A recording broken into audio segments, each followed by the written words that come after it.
Come on.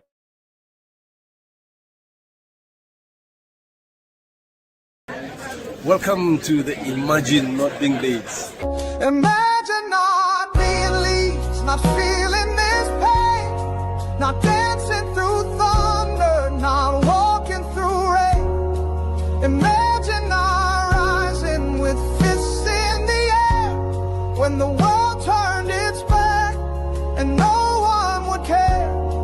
We've lived in the ashes, we've drowned in defeat, but still we stand proud on our battered old feet. Imagine not loving with all that you are.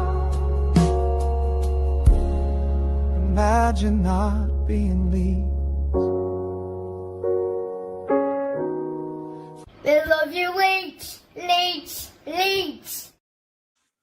We do love you, Leeds, Leeds, Leeds. Get in there.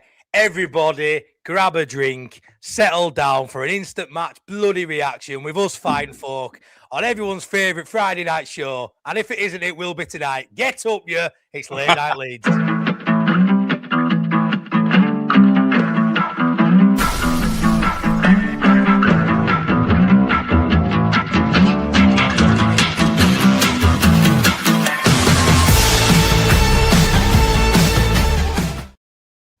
Yes, boys, we are back. We are back and we are on fire. I don't even know where to start, boys. Adam, how are you doing, mate? I'm brilliant, mate. Brilliant. I'm so glad we won. I'd been so grumpy if not, but God, yeah. Brilliant game, brilliant win. I've We been needed having that. cold sweats, mate, thinking about you two on the back of a shit performance and a negative result. But luckily, Boss Nass, we don't even have to talk about that sort of tone tonight. Get in! Don't even have to talk about it, mate. Because we won the game, and guess what? I give myself an actual headache, man. Do you know, just like gearing up for the game, and then like the first. Well, we'll get into the game, but yeah, just so overwhelmingly relieved, man. Relieved, I think, is the overwhelming emotion for me for that one. Yeah, what a nervy one that. Well, the game, I didn't feel too nervous in the game at the build up to the game all day. I've been dead nervous. Sort of like split as well. The people I've spoke to, some are must win, some are like, just don't get beat. And it felt massive today with the games coming up. With West Ham had a bit upturning performance of late. It felt huge today. And like I say, we'll speak about the game. We'll get into other bits later on. Hopefully, Priestley gets on for the quiz, as all the regulars know. But we'll start with that lineup today, AG. A lot of negativity, a lot of it's a defensive side. Two in midfield, one of them's Gruev. Never a good look for sections of the fan base. But yeah, go on, what are your thoughts? Let's talk about lineup. Let's talk about how I felt about lineup when it came out. So lineup when it came out, I was disappointed. Like I would have liked to see him born now into the back three. I think not necessarily defensively, but I think one of our major threats have been long throws, set pieces, corners, etc. And without a big three centre backs to throw forward, we don't attack them very well at all. And also, I would like to see Longstaff instead of Gruev, because without Longstaff or stacking inside, we haven't got anyone to take the corners. Yeah. So like tonight, we were no threat from corners at all. No. So I was a little bit disappointed when I saw it, but there's always that bit of me now, to be fair to Fark, that cuts him a bit of slack, because I've seen a few teams this year and I've gone, I'm not sure. And then we played really well. So yeah. Newcastle, what's saying, wasn't it? Newcastle away, we saw a side that, I'm not too sure when to score 3 goals. 3 goals tonight. It's not always about the base formation and sometimes the personnel. It's the instruction. It's that sort of will to go get go win. And like we saw last week against Arsenal, mate, very poor football, just not really laid a glove on Arsenal, which I understand that sort of level aside. But I wanted to see us have a go. Today they had a go, Adam. We can talk about Gruev being in there and it being defensive. They had a go. And Gruev, forward thinking, it was great. I don't think as Gruev plays his defensive necessarily. I think a 3-4-3. There's nothing defensive about it. Gruev isn't the one that makes us defensive. I just think Longstaff's probably a better footballer. But Gruev was exceptional tonight, to be fair to him. And I say Longstaff offers more all round. Longstaff isn't going to get loads of goals and assists either. But so I was happy when I saw the 3-4-3. I was happy with the formation and setup. I just wasn't quite happy with the personnel. And I just didn't think we'd offer anything from corners, which has been massive for us lately. So yeah, no, team wise. Yeah, I was a bit miffed. What about you, Boss Nass? Well, a bit more like what you said, where it was like it was a go for it formation, but the personnel wasn't quite a go for it group of, the most attacking kind of group of players you could put out. So it was kind of like giving mixed signals a little bit. But, you know, the game kicked off and you thought, but they're going to have a go because straight from the off, you know. I mean, after 5 minutes, Sky Sports put up a stat and we had like 96% possession. And I've never seen that. I've never seen 96-4 in possession. No. I've never seen it. No, I've never seen it. Apart from on FIFA, I've never seen it. But, no. you know, and that's me losing, by the way, on FIFA. But, yeah, they took they really took the game by the scruff of the neck, and you're thinking, it's Leeds United under the lights, and we know what we're going to get. And then the rest of the second half, I think, was piss poor from both teams, apart from a couple of moments of brilliance. But to me tonight, lads, I've got to say it was just about the result. And then, you know, the first goal goes in, and that doesn't even settle me down because I've been a Leeds United fan for too long. The second one goes in, and I'm like, right, can bring it down a bit. Headache starts to go a bit.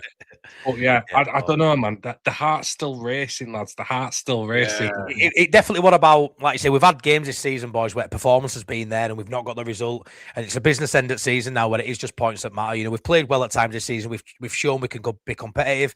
We've shown we've got talent in this squad. We've shown Farker can show in-game management improvements in certain games. We've shown a bit of everything. What we haven't seen sometimes is games what we should go win. Is just go win regardless of performance. And today that was the main thing. Just sort of touching on the lineup still, a couple of big calls. So obviously Darlow comes in for Perry. I think his position was justified tonight. I think it was the right call. I think he's gone a long way there to sort of overcome that mistake that didn't lead to a loss of points against Arsenal. That has to be highlighted. And also the other big call was Facundo Buonanotte not in the side. And I've put a bold call out last. The only sort of negative is sort of maybe Buonanotte not being in Farker's thinking. I don't think he'll play more than 5. He'll be looking to get 5 starts under Farker, boys, if that. But Absolutely. If it isn't an injury and it is a selection, which we're led to believe it is, Adam, what do you reckon of that? What's he come to Leeds for? We've seen this before, haven't we? We've seen this play before. If Farker doesn't fancy someone, it's very obvious very quickly.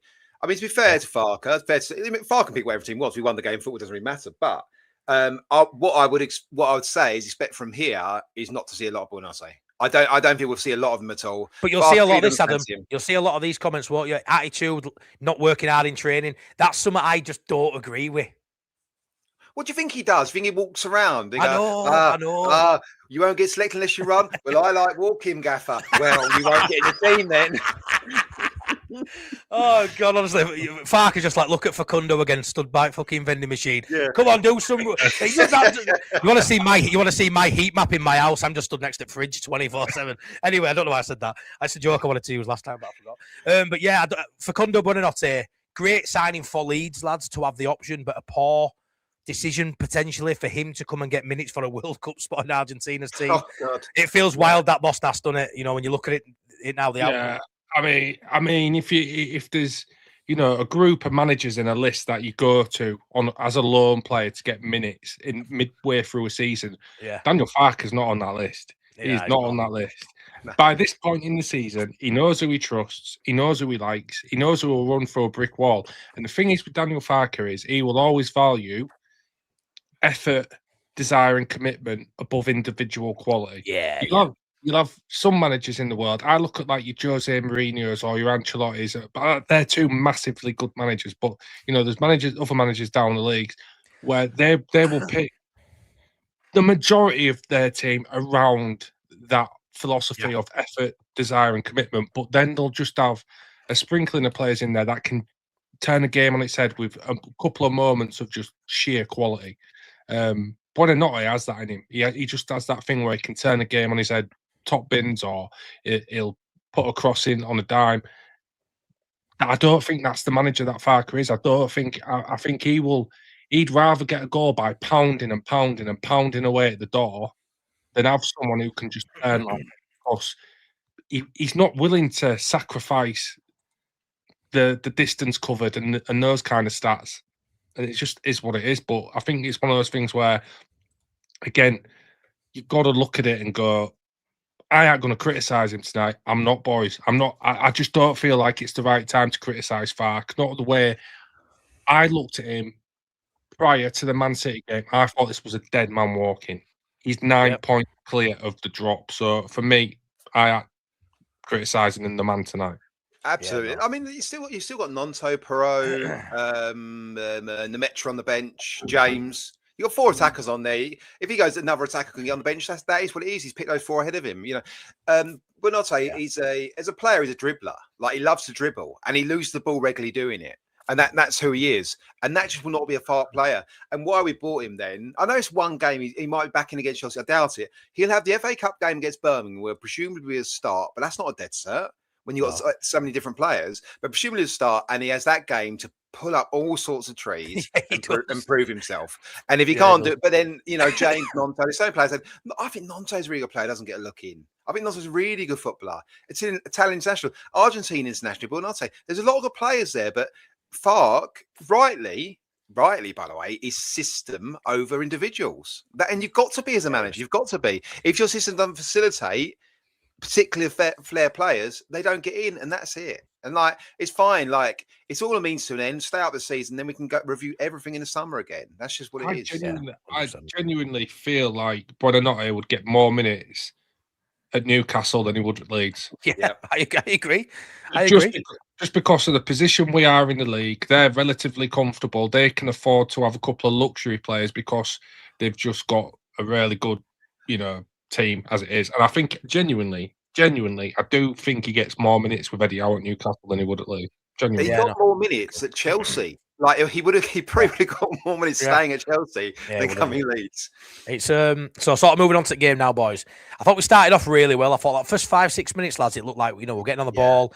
We were getting that left hand side. Okafor and Goodmanson were really good that first 5-10 minutes, and then they sort of came into the game. And I do think when we scored, lads, it was sort of against the run of play. I felt they sort of started, a lot more possession. We're really struggling to get the ball down and actually string 2 passes together. But DCL hits a bar, unlucky not to go 1 up, and then quickly after that we do go 1 up. And talk us through that 20-minute spell, Adam, because I do think at times we were clinging on Darlow save after save, and I was nervous at that point, Paul, before we went. We started off really flying. As you say, Goodmanson does this really good thing where he runs a little bit and he sort of stops, and everyone goes, "Oh, he stopped," and he runs off. They, "Oh no, don't run it!"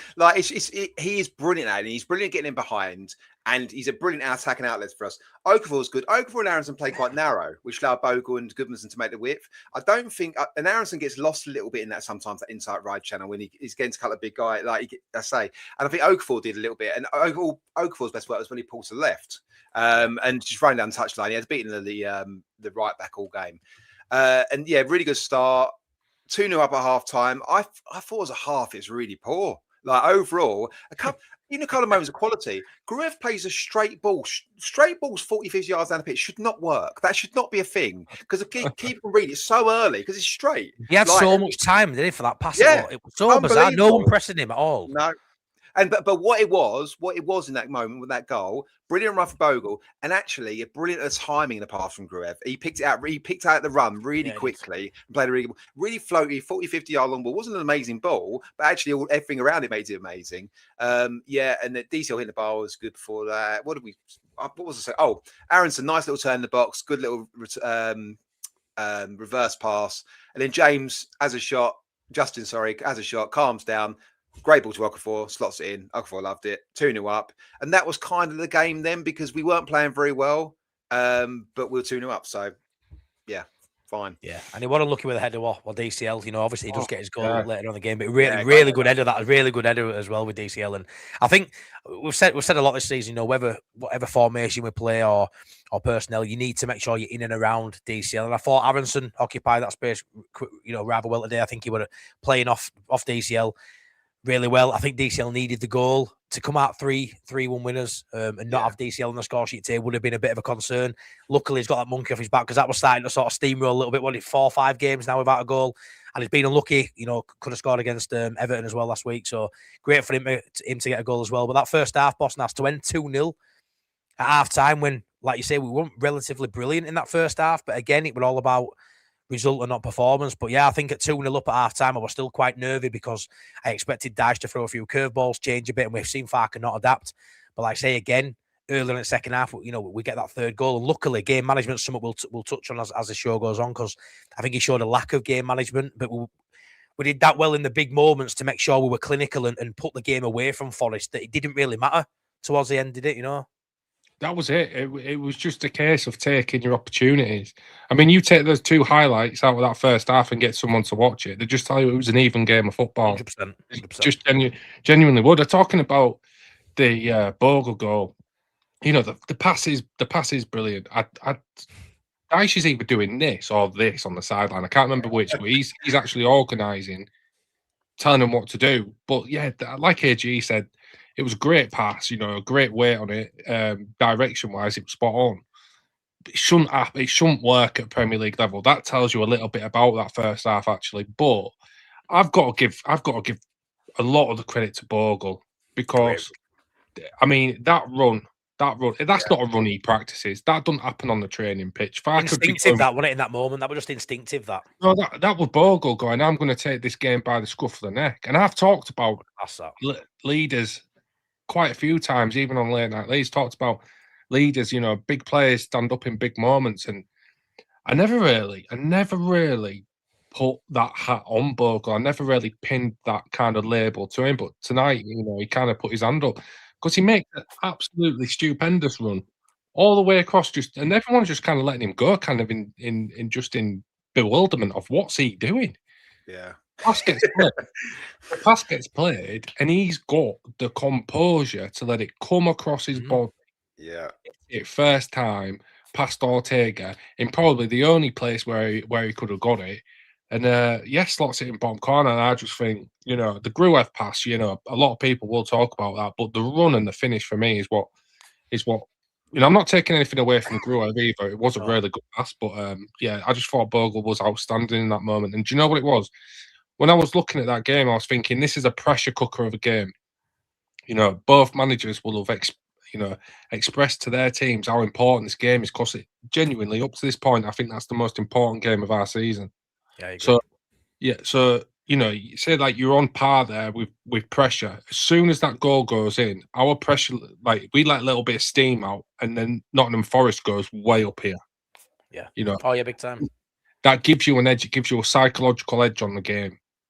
Yeah, no, They've got to go with the game then, and then the second one goes in. Look, Okafor got booed. I'm sure he got Surely booed. not. No, he did. He did. No, not for the goal.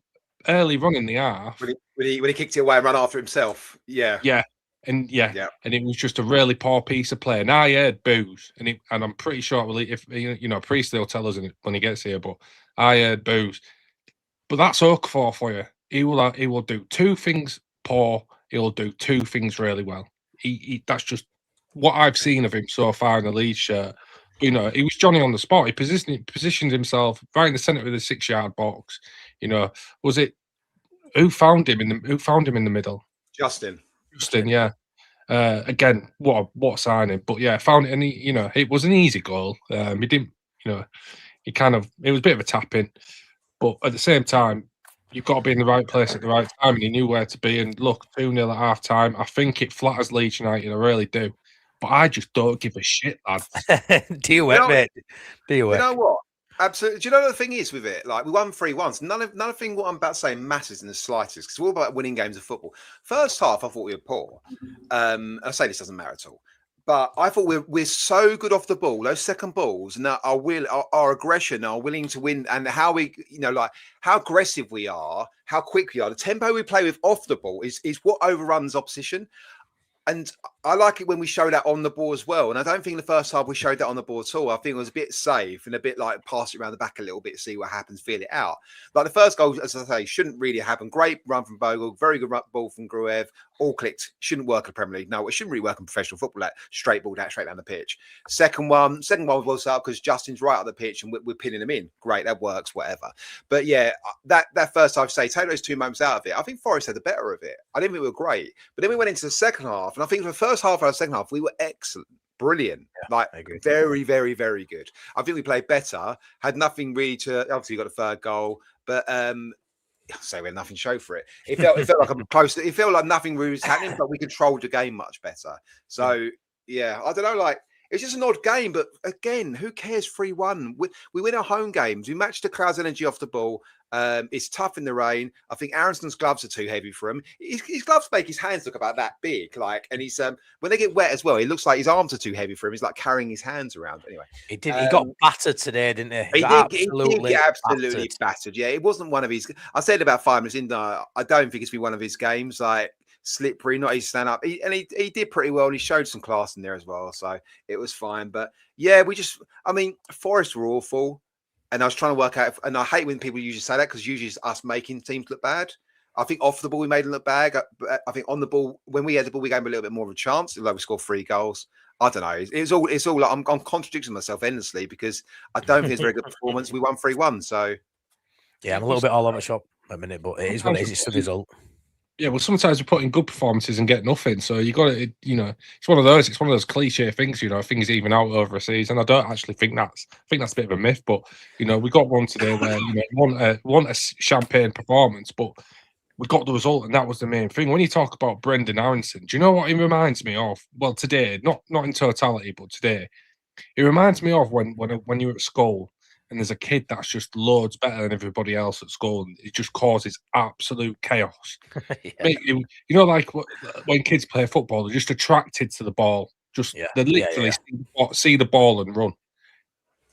He was just like a heat-seeking missile for the ball today. But I think at the end of the day, you do want pressure on the ball. Pressure causes mistakes. Yeah. Or it forces you not to make the optimal decision. So I can't, and he's not the biggest of guys, is he? No, he's not. He's never going to be physically dominant. I thought it was just a good shift, energy-wise. I mean, I don't know where he gets energy from. You think the guy would probably be drug tested at the end of each game because he just doesn't tire out. Yeah. It just feels like he could go run the marathon after 90 minutes, doesn't it? Yeah, it does. But yeah, not. Do you know what? I'm not even going to say it was just. Today was 3 points, 3 points, 3 points. That's all that mattered. That is the only thing that mattered. Obviously, you want to watch a good game of football, but it's 3 big points on the board, and now it's over to West Ham, see what they can do against Burnley. It was great, wasn't it, lads, that we actually played first as well, Bosnas, because it gives us that opportunity to get to 9 points, even though they can close it again. Yeah.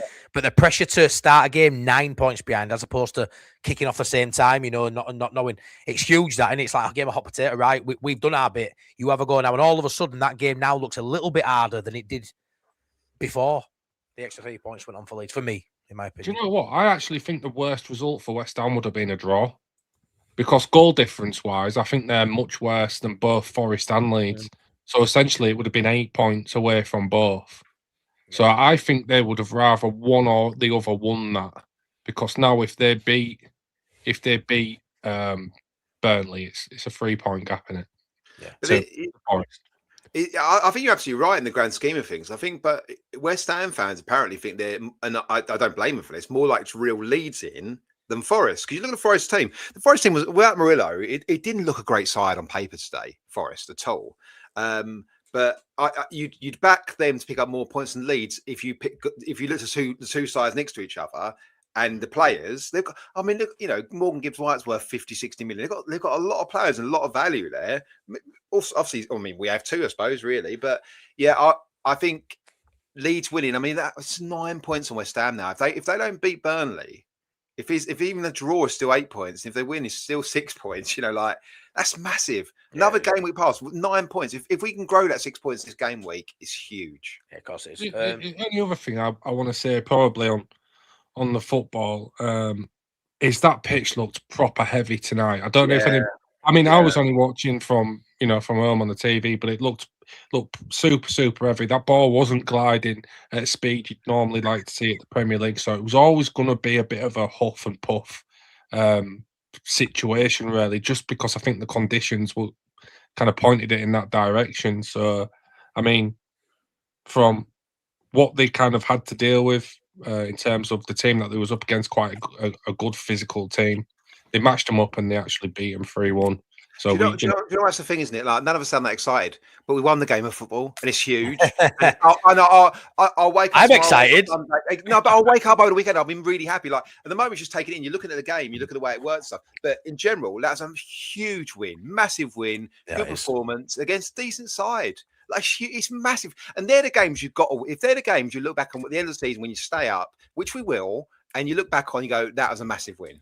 Yeah. Thing is, we're going to have a bit of a relegation chat at the end, but we just sort of delved into it now. But what I'll say is that gives us confidence, doesn't it? You look at the home games we've got to come. You know, we looked at Forest, Wolves, Burnley, beating Forest, who are the better of those sides. You look at that and go, well, Wolves, you know, that is 3 points. It's got to be, and it will be for me. Yeah. Burnley, that's we don't need many more 3 points, boys, and we're just about there. So you look at our home games. I think we stay up just in our home games. But I'm not ruling out going to Chelsea next week and winning, which we'll touch on towards the end. But that for me today is a high pressure moment. And when you look at football, it's not all about talent, it's about mentality as well. And that there, no matter what, and I know, and it's a weird one because all of a sudden, you know, a long unbeaten run's great, and we've had a great run, we've played good stuff. But picking up so many draws is sound, and you feel you're quite comfortable. I felt quite comfortable, thinking we're doing well here. But all of a sudden, West Ham win back to back, and that gap closes really quickly. So all of a sudden, the close that gap, and all of a sudden there's a little bit of pressure there today. And we've just gone out there and obliterated a really, I say a poor Forest side, but on paper, I know you say it wasn't the best, but if we're not at it, Forest can punish us and beat us. So we've done our business today. Yeah. So I'm buzzing that we stood up to the mentality test today. Yeah, I'll say one thing, which is, you know, a big tick on Daniel Farke's resume. Last time we got relegated, we had a team of players out there that didn't even look like they like each other. They didn't even look like they liked each other. Daniel Farke, even though, you know, we have been scrapping at the wrong end of the table, which is expected, but, you know, we've been in a fight at that end of the table. He's kept the lads together. He's gone fighting for each other. They all seem to be a bunch of like mates, and they're all always putting in a shift for each other. So, you know, there has been question marks over Farke's man management in the past, and probably will be in the future again. But as it pertains to keeping a squad together in the fight together as a team, I think he's done an exceptional job in that. And I agree, Matt. I think honestly, when you say about, well, when I said that, sorry, you know, they weren't very good, and then you go, well, how bad did we make them look? Hudson-Odoi is like, you know, everyone goes, oh, 40, 50, 60 million pound player. Gibbs White, 40, 50, 60 million player. And Odoi comes on. Like they've got so many the Premier League, this mythical Premier League with all these amazing players and all this amazing talent.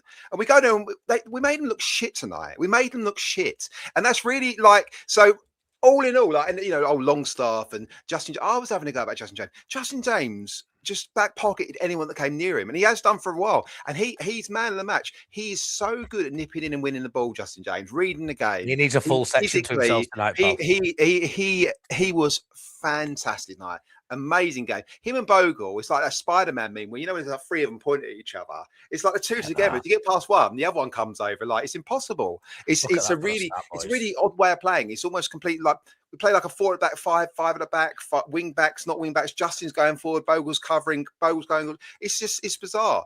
Like, but when it clicks, when we click tonight, like all these 40, 50 million pound players, all these ones on match day, everyone's singing praises for, didn't get a look in. How excited AG is he? He can't shut up when he's excited. He loves it. Look at him. Look at him. Come on, sausage. When I think about the bigger picture, do you know the bigger picture and this, you know, this media and all this stuff, you know, and transfers, and everyone talks about this, the other, and all these players worth money. Like, we're buying Justin James for 10 million, his back pocket, and Longstaff comes on, whatever. Like, we overall, when you think the overall picture, we were really, really good. And we just actually, Farke and the team deserve a lot of respect for what they've done this season. 100%. Matty, it's not a sausage where it's not a sausage where AG's from. It's a Savoy. It's a Savoy. Hey, Savoy. I guarantee you. If he goes to a chippy, it's a Savoy. Anyway, I bet he doesn't have scraps either. Just want to read that out as well. West Yorkshire Auditor. How crazy is that stat? 19 wins, 3 draws, no defeats. Loves the night game. They get this gaffer. It's just something about Ellen Road of the lights. Honestly, boys, at 12:30 kickoff, we should just turn them fucking lights on. Just get those floodlights on, whether we need them or not. Aren't bothered about the Lecky Bill because we'll end up being in Champions League. It's an unbelievable stat. And it is definitely a magical place, Ellen Road. But under the lights, it goes up a notch. And Yeah, fantastic. noise, Doesn't surprise me one noise of the as well. The noise Yeah, as 100%. well. The atmospheric Oh, yeah. feel of the stadium. Just a quick shout out, lads. 315 watching, 136 likes. Let's get those likes up. And also, Bill, thank you so much for gifting a membership as you always do on Late Night Leeds. Thank you so much for that, pal. Just sort of want to bring this up, mate. Yeah, because Okafor, I think, had one of his best games in the Leeds shirt. And this particular thing, Randall says here in the 34th minute, Okafor got back, getting involved, defending, shutting it down. Great work, great attitude. I thought that epitomised, I think, Okafor's performance today. He got back in that 34th minute, slide tackle, ball stayed in, stood up, won another tackle. I thought he was up for it tonight, and I think someone like Okafor, you know a lot about him, Boss Nass, from watching him, playing Italy. I think he's talented, he's strong, he's direct, he's got all the attributes you want in a winger, and the physicality which you don't always get with a winger is there in abundance. And he's shown talent early on, 2 goals very quickly into his Leeds career. And then I feel like inconsistency sort of let him down. He's had a lot of minutes in this side where Nonto hasn't had these minutes tonight. Been a lot of players that haven't had minutes and have wanted minutes, from the fans crying out for Nonto to have time on, and he's stuck with Okafor time and time again. That performance for me was probably his best in a Leeds shirt, or if not for a few months.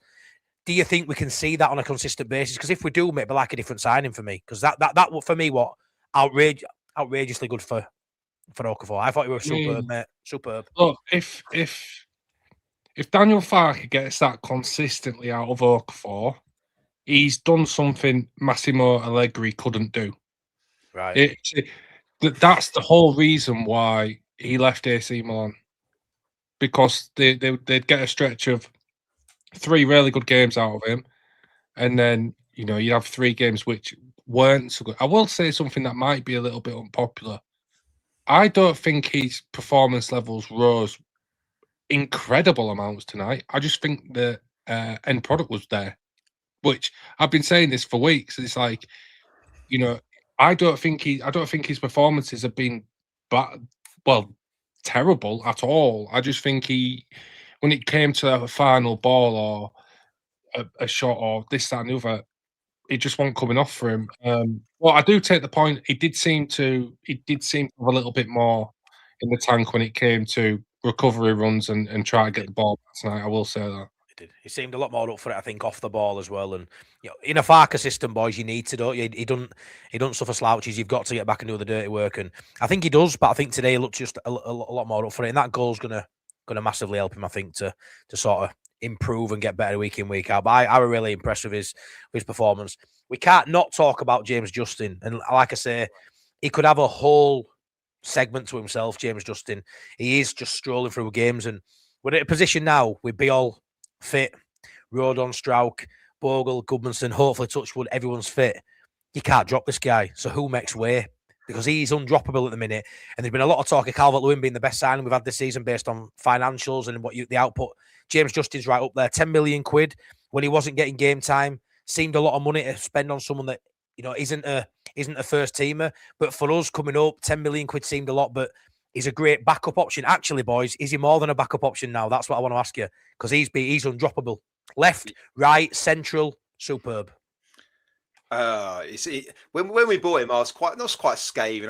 Maybe I was. You weren't happy. Well, no, I was not happy, and I was watching him a lot as a player, and I know Farke really relies on the attacking output of his fullbacks. And Justin had one assist in in last season for a decent Leicester side. So, and he hasn't been very good going forward. And then you look at him at Leeds, and he looks like a completely different player.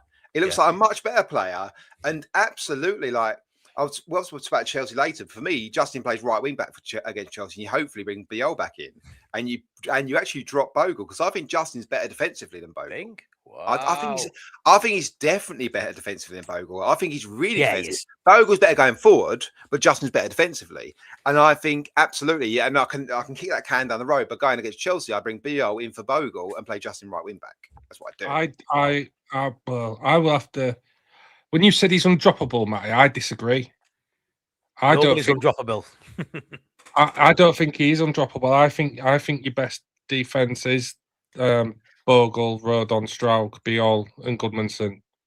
I think that might be your best defense, but Justin's currently probably our best defender on form. That's why he's undroppable. Yeah, on form, but he's outstanding. I just think if he had everyone available, I don't know I don't think he sees the starting 11 if everyone's available, and that's unfair. I'll put my hands up on form. That's probably unfair, and it would be hard. It's not an easy decision, but it's like what AG said. Though it could be horses for courses on that right back role. If you're looking for a bit more defensive solidity, you probably are looking at playing Justin.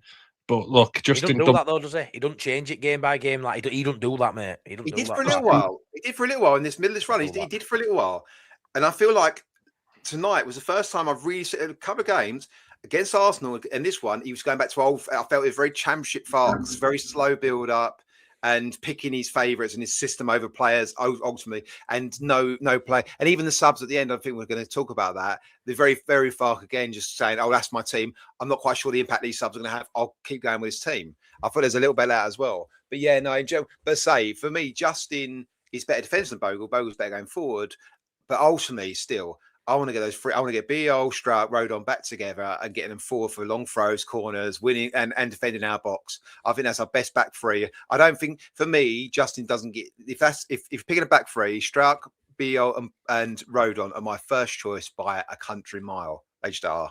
Yeah, and I think Justin's very good. I must say though that is the stamp of getting a backup player absolutely right in the transfer market. Yeah. If you bring on somebody from the bench who makes a real clear pitch, he plants his flag in the ground and goes, "I'm not giving this place back easily."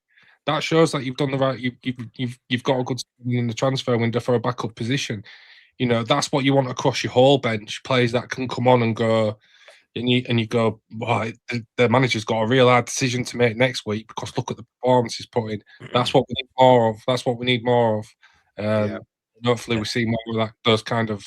That's what Craig says there, isn't it? What a great problem to have defensively. JJ isn't in the best 11. He's proved he can seamlessly play across the back line. It is, and like you say, you bring in a player potentially as backup. Us as Leeds fans knew whoever came in for Bogle were probably going to be, fighting for that shirt, but potentially backup.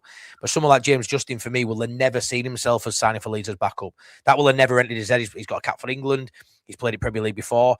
It was always a toss-up. We like Bogle, we like what we see, but always a toss-up, really. The best version of James Justin was never far behind a Bogle anyway, who's not done it at Premier League level, really. When at Sheffield United had a tough season, as a lot of them did. But it's great as I was coming there, and he has sort of, made himself into a position where wherever he's needed, he can play and he can perform at that level. We've seen people, Dallas is getting mentioned now. Is that sort of Swiss Army knife where you could probably play him up front, boys, and you get a performance out of him? He's just keeping fit, like many of our players. Keeping them fit, which we're doing really well, by the way. These little niggles that some of these players, have been out for long periods of time at their other clubs, they've come in. You can't do what about an ACL injury or a big injury. Obviously, that can happen to anyone. But these little niggles and getting through game time, game after game. You've had Ball now. Luckily, hasn't had to play too many minutes. He come in for a couple of back-to-back games, didn't he? Chelsea, Liverpool, I think around that time. Got through them. James Justin's come in, played a lot of games back-to-back. Got through them. Calvert-Lewin, again, a lot of games. And we're just getting through games here and not really seeing them break down. Touch wood, that continues. But that swiftly moves me on to a little bit of a negative, boys. People in the chat, we're buzzing, we're happy. Honestly, I nearly took my top off a minute ago. I am off my tits. But a little bit of a negative is the Farke in-game management. And again, we're not going to dwell too much in it. I'm buzzing. We just won the game. But in-game management-wise today, boys, did he risk a couple of people getting knocks? Aronson getting kicked around, DCL staying on for full 90, I think. In-game management, we saw the game out, but is that down to the fact we had such a lead that it didn't affect the result? I go first? I pretty much basically said I'm out on criticising Farke tonight. I will just say one thing, and then I'll leave it to AG, because I know AG was in the chat and he was popping off, wasn't he? Yeah. AG were popping off. So AG's got a lot to say, so don't let him away with it. Don't let him get away with it, chat. You know what I mean? Don't let him get away with it. Get to. The only thing I'll say is, you do have players on that bench who need a bit of match sharpness just to keep them at the level in case we do need them. I also don't hate it. I didn't like it, but I kind of understood a little bit where he was coming from. Do you know what I mean? Really important game. We looked and felt like we was in control of it. Do you want to change that up at that point? I'm not sure. over to AG. He's got a lot to say on this. Remember, we won AG. Everyone, we're all right. He's happy. But he's got something No, to say. no. Well, yeah, I'm trying to move house, Mum. I'm grumpy anyway, right? So in Leeds games do tend to make me grumpy. But we scored in the 49th minute. We're 3-0 up at home. We're in control of the game. And I think we managed the game really well for the next sort of 20 minutes as well. 70 minutes. There's no excuse not. We play again Tuesday. There's no. The only excuse, and I think Fark will probably utilise or use it, is saying that not enough players on the bench were fit enough to do more than 20 minutes. He might say, "Oh, sharp enough," and that was a concern. If Forest score half hour out, then they can grab another one, whatever. But I think there's a risk that wasn't worth taking. DCL played the whole game, didn't he? Did he come off right at the end? Yeah, in my head, he played full game. I mean, yeah, crazy that, innit? And there were 9 minutes of added time. That's 100 minutes at AG. Yeah, I mean, we play again Tuesday. I mean, he's going to sit in the press conference now and go, the players are tired. We need to go IF's bar to have a look. Just get him off the pitch. DCL is the one for me above anyone else. Yeah. On the pitch. Give him a rest. Bring Perot. I don't really care. Bring whoever on. Just give him a rest. And then you got Longstaff, Nemecha, Biol, Nonto, James. They all need minutes. They all need minutes in their legs to actually be options, to actually be proper options bench. Matt Sharp. They need minutes as well. And I think that's the flip side. I think both sides of it. Players need rest. Players need minutes. Unless you think there's a massive drop-off or the players on the bench aren't sharp enough and they'll come on and make the team much worse, which can't be the case. We had a good bench today, but also couldn't even get on it. So, get them on the pitch, 20 minutes out. There's no excuse for not making 3 or 4 subs. Give players the rest. If DCL had got injured in the last 10 minutes, all hell would have rightly broke loose. 100%. Wet pitch, Milenkovic going around elbowing everyone. Aronson was getting clattered half the time as well. Get him off the pitch as well. Like, wasn't Aronson's sort of game really? For me, it's again, like Boston said, it doesn't really matter. We won the game. But now for and maybe he thought, I'd rather manage this game out and we'll probably lose against Chelsea anyway. I hope not. But maybe that's his thinking. And, DC only plays 60 minutes of Chelsea or whatever it is. But for me, just manage the game better. Do something. Like, that made no sense to me at all. DC in particular. No sense. And we won, so I can't be too grumpy. I wonder if maybe Mecha wasn't fully fit to do that. But you could have made other options. You could have brought Nonto in, put Okafor up there. Just do something with 10 minutes to go as you're entering injury time, It's one of them where luckily I think we probably get away with it and it hasn't massively impacted us for Tuesday. It is Friday. We've got a bit of time more than Chelsea as well to recover for that, luckily. But yeah, I do think when you're 3-0 up, lads, you do start having to turn your attention to the game coming up. And absolutely. And I do appreciate how ridiculous me or us being grumpy because we didn't make subs and we won 3-1 at home. We're not grumpy. We're just talking about the game, pal. No, I'm grumpy. I'm grumpy. Come on, Jeeves, bring him a snack for fuck. Jeeves, bring him a Savoy. Jeeves, AG wants a Savoy. Fucking hell. What's the deal? I ain't got a clue, mate. You've never stepped foot in a fucking chip shop. Could you imagine AG's face if you buy him a birthday present that he doesn't quite like? Oh, he couldn't. He can't lie, can he? He cannot lie. He's fake. He cannot lie. No. Yeah. You just better tell straight away. Yeah. I agree. That does happen a lot. Absolutely. I want to get your thoughts. If you buy a gift me and I don't like it, I might say I won't. I don't know. Want to get your thoughts, boys? Again, I'm massively on the hill of I don't really give a shit now about personnel. You know what I was like last season with Ramazani? I was doing me nothing, and it weren't good for me. It was doing me nothing, and we were still winning games. But like Tanaka, could he have come on at 3-0 up? Or is he too offensive to bring on to see a game out? Because he shouldn't be. Central midfield at 2 home games back-to-back, not seeing pitch.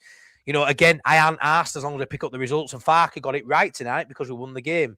But there's a few questions being asked about that bench, as in he's not trusting the full bench again, boys. Tanaka. He doesn't trust him. Oh yeah. I mean, I think you can bring Tanaka on if you're taking Aronson off.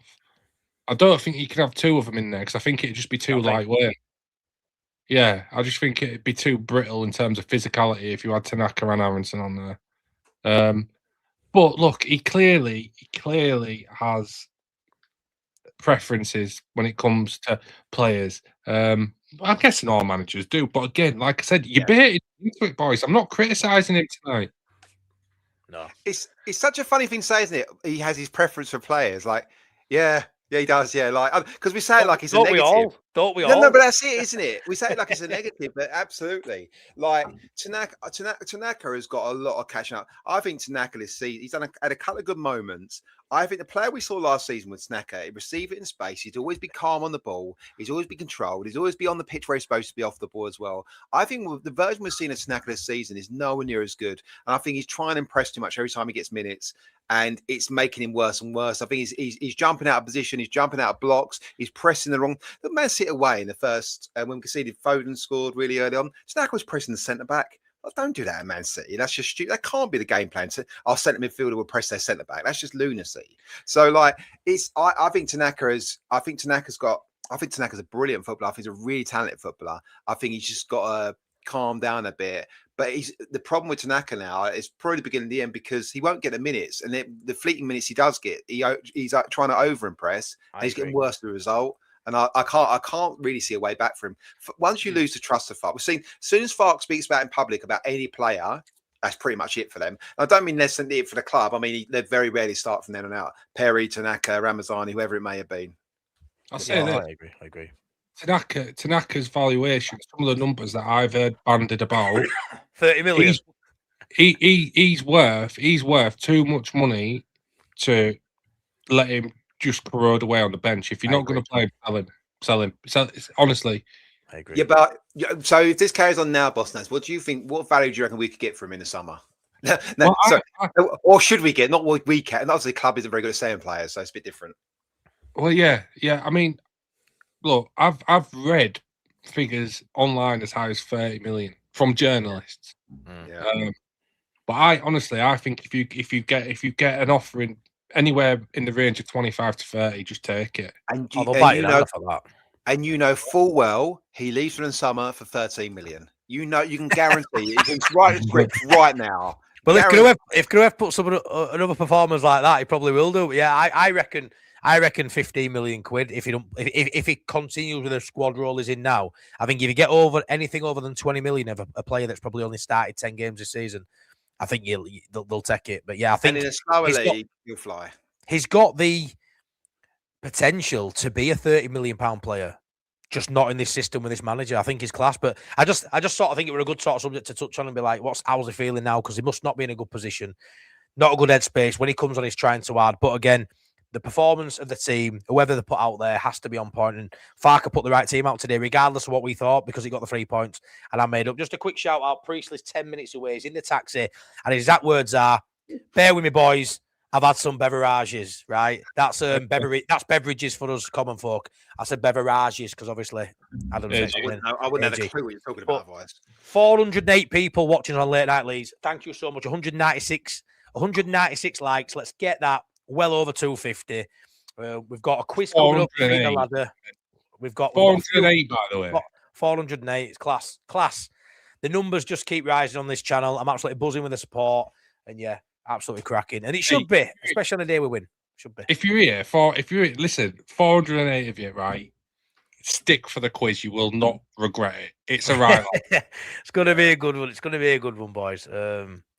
Sorry, are you saying 25 to 30 million for Tanaka? You're on the glue. 10 to 15 tops. Probably. I think he's a 25 million pound player in there. But what I will say with Tanaka, he's 28, boys. He's 28. Do you know what it is? Yeah, but I hear this all the time.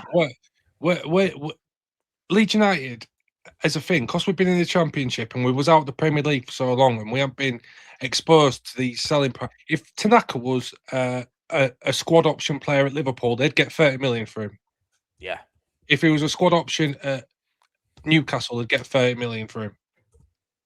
Yeah. Why? Because he's a Leeds United player, because we picked him up for such a cheap price. I genuinely think you can. If we get 15 million out of it, that's disappointing. Really disappointing. Let's get this right. Wolves today have sold John Arias, who's done nothing in the Premier League and nothing anywhere for a little while, for £21 million to Brazilian club. £21 million. It's not like, Tanaka could be worth that. He's very talented. Leeds can't sell players. We know that. Like, we're not very good at getting value. That's why I'm talking about 13, 15 million. And I think we're all conditioned for that now. That's a problem. I think if anyone expects us to sell him for more than 15 million, Leeds United, this club, the way we negotiate player sales, then yeah, you might be crazy. But to say he's not worth that, If he's in the Liverpool squad, people will be bidding 20+ million for him. Guarantee it. Exactly. And as well, teams also like teams that don't have like needs for right now will buy potential. They'll invest in potential. So it is one of those. I think he has shown enough. And listen, if he has a good World Cup, if he catches the eye in the World Cup, bags a few, right, sell him right at the other side of it while he's still fresh in everybody's mind. Because it's you've got to do these things. It's clever business. What Tanaka needs to go back to is what he did in the Championship, which has been first receiver. He played the Ampadu role. He became first receiver. He's a metronome. All play went through him, and he was brilliant at it. He's so good on the ball. His touch is exemplary. He's such a good footballer. In the Premier League, that role is taken by Ampadu. Ampadu's fit, and he will never get that role against Ampadu because he's not good enough in the duel for Fark. Actually, I think he's very good in duel, but I don't think he's good enough as Fark wants him to be. So he plays these other roles where he's different. He's trying to play long stuff, get around the pitch more. It's just not his game. Give him those tight spots, give him the ball under pressure, and let him do his thing. But ultimately, at Leeds, that's just not going to happen. It's not going to happen in the Premier League. It's different. He's playing a completely different role, and it doesn't suit him. Yeah, it does. It does, boy. Shall we? Go on, mate. Go on. No, you. Sorry, put him in a slower league. We sell him 15 million, right? He goes to Germany, and everyone's singing his praises again. Because in a slower league with less physical duels, he'll look like he did in the Championship. He'll be a brilliant player again. He just will. I agree. Do we move on to something a little bit different before Priesty comes in for his chat, boys? Right. Shall we what, mate? What you say? Are we doing the Heath? Are we having a look at Matt Heath? Maybe. Right then, guys and girls and everybody. This week, who the hell is in Matt Heath's teeth? I'm in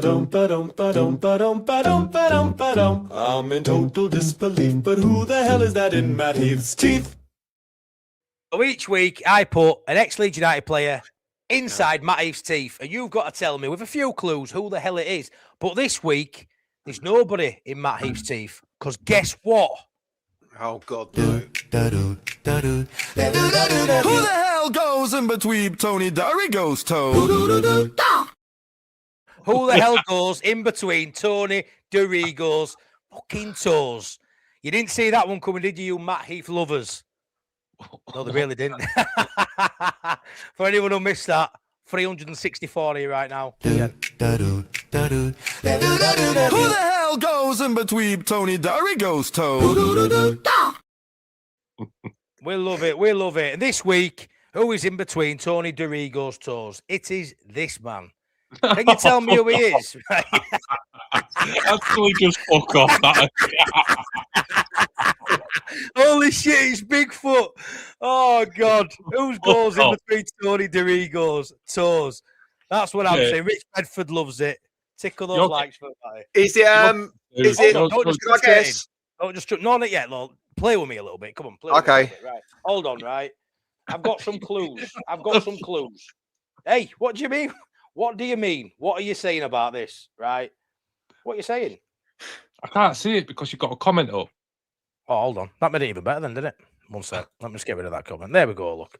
Have a good look. Who is in Tony Dorigo's toes? He's suing you, by the way. He can do. He can do, mate. Look at these. The feet emojis are in there. Paul Scholes was sucking on Tony's toes, apparently. No. Swedish player. Do you think you know who he is, Adam? Yeah. You do? I think I know his first name or his second name. I'm not sure which one. I'm trying to get some stats up, but I've knackered this up. Does it end with son? No. Is his second name the same as a very famous captain's first name? I don't know, mate. Just tell me you think it is. Tell me you think it is, mate. Well, I think it's something Lucas. No, almost. Play left back, right back, and centre half. Oh God, he's from the 90s, isn't he? 21 games. No, early 2000s. Played 21 games for Leeds, scored in 1 goal. No, I don't have it, lads. I don't have it. I'll tell you his first name. I'll give you a clue.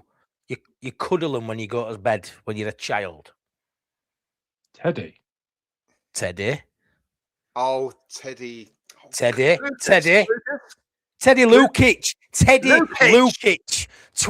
John Lukic. Teddy Lukic. That is who is in between Tony DeRee goes to. Who the hell goes in between Tony Dorigo's toes? Oh, sorry for any Matt Heath lovers out there, but Matt Heath's teeth had a break. He went to the dentist, wasn't working, so he's having night off because he's all gummy and shit. And I didn't want it. It don't rhyme, Matt Heath's gums.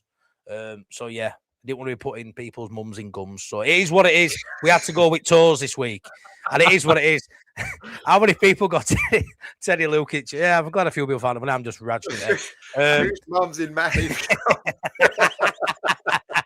I've got another one. I've got who's on Anton Stack's back. I'm just But let's not do whose mum is. No, I won't do that. A few people got Teddy Lukic, so I'm glad. I feel like the image was the right side this week. No, it was good size. It was good size. It was a good size. Great That, but yeah, size, great size. great size. We're still waiting for Mr. Priestley to come in, boys. So where do we take it now? That's because I'm all discombobulated. I said that earlier, especially when you see Tony DeRigo's massive toes. That was concerning. I'll give you that. I don't know why I have these thoughts. Everyone in the chat, I'm a bit random, and I do apologise for anyone who thought that was the weirdest 3.5 minutes I've ever seen. Do you know what I think? Who was your man of the match, Matty? Darlow. Oh, Darlow. Bit of a weird shout. Just because I think at 0-0, he made 2 massive saves that if they go in, sometimes if a keeper pulls off a worldie, which he made a couple today, what I think top notch, especially one of them at 0-0 where, like once at top corner where he tips it round. And I think that's a save that isn't a guaranteed save. That's as good as a goal. We go 1-0 down there. It's a different game, a total different game if we concede first in that game. So I give him massive credit on the back of the adversity he's just faced for that goal he conceded. I think it gives him an extra few points for the level of performance today. I think it was top notch. I thought he played really, really well. And he did more than what you'd expect of a keeper by a couple of his saves in particular. So I reckon Gruev's everyone's first choice. Okafor's not far off. But I'm going to give it, because of the adversity this week, I'm going to give it to Darlow. What about you, boys? I think James Justin, Gruev's 2 assists though. I mean, Gruev's really good. Second balls, he was very, very good. I think Justin, Gruev, DCL played well. Someone said Stroud, but I thought Stroud was very good. Not man of the match candidate. I thought Stroud was very good. Ampadu was a bit touch and go, like a few moments of giving the ball away, etc. But very good in general, I think. But yeah, for me, James Justin, I think. To be fair, boys, for the game where I know we won by a decent scoreline, but we didn't play brilliant throughout. There is like Bogle, Justin, Darlow, DCL, Gruev.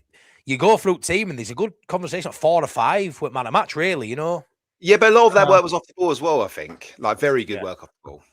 My man of the match, lads. I think I'm going to, because of what I said earlier, where I think the first goal was just absolutely vital in this game. Genuinely, I think it was just critical that Leeds got the first goal. So I genuinely think the feeling around Ellen Road changes if we go 1-0 down in that. Yep. So for me, it's Bogle because of the way that he did what he did. He took an action which was totally unexpected of him. It's not in his wheelhouse to do that. He's not expected to do that, but he put it on himself to make a run, got on the end of it, finished it nicely, and I think that sets up the rest of the game. So for me, it's Mr. Bogle. Mike, don't give me none of that, mate. You're a good mate of mine. Don't be giving all that Strauch shite. Cut out, Mike. Aerial Jewels 1 is right up there in the top milli%, if that's even a thing. He's class. I love him, mate. Great watch along, said Bob tonight, mate. Love how you calm down the doomsters and the Fark haters. Keep the face. Thank you so much, Bob. Really appreciate that.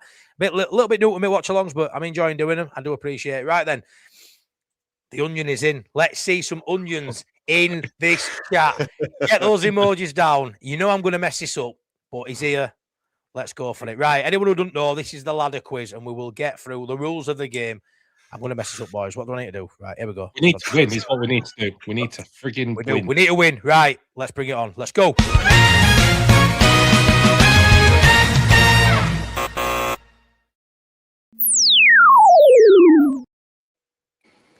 Oh, why do we always mess up? All the time. That needs to press out. There he is. I swap you around. Right, Priestley, before you say anything, wait a minute. Wait a minute. Here he comes, it's Priestley on parade. Every Leeds take boldly overplayed. Blind faith strong, never once afraid. He's here for free, he's never getting paid. It's the onion layers never thin. Over positive through thick and thin. Quizmaster brains, let the madness begin. Can we defeat his ladder? Spam onions in the chat. Spam. Did you not hear about that? I You were could not not here- hear anything. It was just the world's worst mime show. Oh, I What bet is you had wrong your own with you? song. I heard it. I heard it. Did everyone hear that in chat? Did everyone hear his little jingle? Priestley, what is going on here, mate? I meant Oh, so mate, much time and effort into that, mate. I'm Oh, wounded. if nobody heard that in the chat, I've just done the most embarrassing dance ever. Did anyone hear that in the chat? Let me know. 349 people. Did you hear it? Rich Bedford says, yeah. Oh, I'll be honest, you lads Yes. are like you're having a wonderful time. Having a wonderful time. How can you hear us but not hear that? What's going I've on? no idea. I've no Mate, idea. either. you can't even get me in the right place when setting this up, so I'm not surprised. Priestley, true. it doesn't sit right with me that you didn't hear that. So, for your ears only and everybody else's, here we go. Here he comes, it's Priestley on parade. Every Leeds take boldly overplayed. Blind faith strong, never once afraid. He's here for free, he's never getting paid. It's the onion, layers never thin. Over positive through thick and thin. Quest master brains, let the madness begin. Can we defeat his ladder? Spam onions in the chat. Spam. I mean, you've got far too much time on your hands. Far too much time, mate. Way too much time, mate. Like, it's ridiculous. I couldn't help but Ridiculous notice how I you get said I'm through doing with this for free, I'm not getting paid. That wasn't the terms of the agreement. I know he's going to go now. Spam onions in the chat. Spam. I love that. Spam. Anyway, Bostas, AG or Priestley, please enlighten everybody to what the rules are with this quiz. We haven't won for a few weeks. The pressure's on. Do you want me to do it? I don't Yeah, I'll let you do it. You're the master. The game is super simple. It's a ladder quiz. There's 10 questions. You can't get 2 questions in a row wrong or you lose. You must also get the final question correct to defeat the ladder. Priestley's job is to make sure that doesn't happen. Exactly. Time to win and beat the chuffing ladder this week, boys. Loads of onions in chat for you, my mate. Loads. I love you. They absolutely love you, mate. I've got someone. Oh, this Look at guy. this. This Look guy. at this. I love you, mate. Got that instead. Go on then, mate. Come on, Priestley. Let's go. Anyway, Priestley, you've just come back from game. Let's just say you've just come back from game. How what atmosphere? Were you buzzing? Yeah, I'm buzzing. I'm pissed wet through, but I'm happy. I bet you are. That's all. Duncan Hamilton's got it right. Duncan Hamilton loves it, mate. Loves it. Yeah. Come on then, Just- Priestley. Let's have this quiz. Time to do you, mate. Time to do you. Right. Come on. Question number 1. Easy. Are Leeds staying up? Yeah. Fucking too right they are, lad. Of course they fucking are. For Correct. good. For good. For good. Oh, God. Correct. Correct, Mundo. Come on. Let's go. Question number 2. That can't be question. Is that a genuine question? Yeah. To be fair, I've got it on here. Dependent on result. Only God. win. It's a bit of fun to start. Do you know what I It's mean? a bit of Loads fun. It is. Question number 2. Which former Leeds player could equal the Premier League appearance record this weekend? James Milner. Yeah. Yeah, it's got to be. No, it correct. is. It is. Although there's a lot of controversy around it because he's only been making like 90-second appearances. Yeah. They bring more. That ain't his fault, though, is it? That ain't his fault. Oh. That ain't his fault. Look, boys, this is going awfully well. Makes me hella suspicious. Crazy, you've missed it. You have to go back you've 5 heard minutes. this before, Fraser. haven't you, Boss Nass? Missed it. We've got a big black book out. Listen to Boss Nass this time, says Ian. Yeah, I might have to. Nah, I'll go early with the career path this time. yes. Come on, then. Have a career path. Port Vale, Hull, Southend, Swindon, Leeds, Doncaster. Billy Painter. Didn't even need to finish it. That's a game tomorrow. Yeah.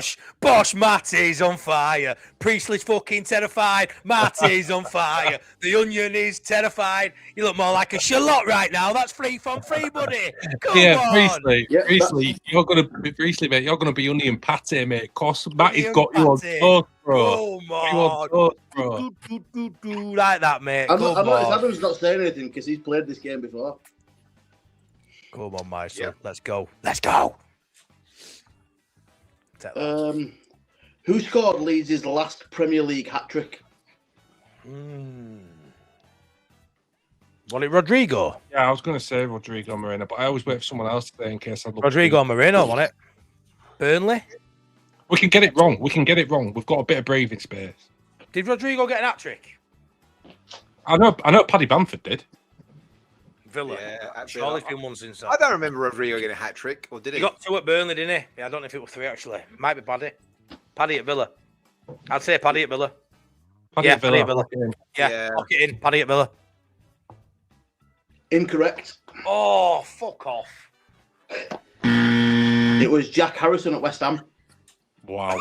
You know what? Oh, First came to my no. mind was Jack Harrison. I didn't know why. No, boys. Boys, Oh, Right. Matt I Leeds. genuinely thought that was Matt quite Leeds. easy. Well played, Matt Leeds. Well played. the quiz has started now. The proper quiz has started now. Yeah, one more wrong and it's game over. Game over. Everyone Right, got Bamford. I'll give you an easier one to get you back into it. Thank you. Very kind today, mate. Very kind of you. Well, I'm in a good mood. I've just seen Leeds win 3-1, so. Exactly, mate. Who was Leeds' first foreign captain? And by foreign, I mean not English or not British or Irish. Oh. Well, Irish art foreign. It depends. If it's Healy, then definitely. Healy. What year are we talking? Yeah, exactly. I don't. This could be way back when I don't even have any recollection. Talking Champions League era. Radaby. Radaby. It's got to be Lucas Radaby. I'm confident in that. now. Radaby came to mind straight away. Yeah. Lucas, the chief. The chief. Oh, if this is wrong, I'm gutted. I can't be asked. It's the chief, Priestley. It's the chief. Correct. Lock it in. Come on. Who was right? So this is question number 6. 6. Which Leeds players received the most red cards in Leeds' history? Fuck it. It's got to be Revier, hasn't it? Bremner. Oh, yeah, but we can't just chuck a name out like that. Are we allowed to know if it's Reviera? Do you want to know what era? But you're going to have to... Yeah. Last 10 years. Oh. Berardi. He had at least 2. I was going to say Alan Smith, but obviously he's out of question now. Yeah, no, Berardi. It's last 10 years, it's got to be Berardi, hasn't it? It's got to be. I think it's Euro Mills, but yeah. Calvin Phillips had 2 red cards, I think. Nah, Berardi got more than him. Yeah, it's Berardi, Priestley. This one absolutely stinks of like something, like a question, an answer that's just not in our mind. We got the last one. We got the last one right, so we can just lock it in. I love how suspicious Boss now says it's great. It just is. It's you when you've had a few pints as well. So yeah. Yeah, but I was soberish when I wrote this. Yeah, ish. The answer is Berardi. He's been very generous today, as Priestley, with these. Even giving you some eras. Very generous. I won't tell you how many, because question 7, and this is from an idea that Bosnas gave me. Which of these is higher? Is it the number of goals Berardi scored for Leeds, the number of games he captained Leeds, or the number of red cards he had for Leeds? Oh, Berardi. Berardi, yeah. Games he captained Leeds is higher. He got 2 red cards, and I think he might have scored 2 goals. That's got more than 2 red cards. Oh, Berardi?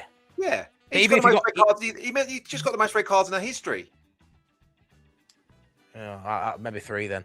But I think he captained. I think he captained. 1 and 3 as well. He captained Leeds for me more than he got red cards. He put armband on a lot. I bet he must have been captain 5-6 times, Berardi, for me. I think it's gonna be like 6-8, something like that. So I'm not too bothered because we got the last one right.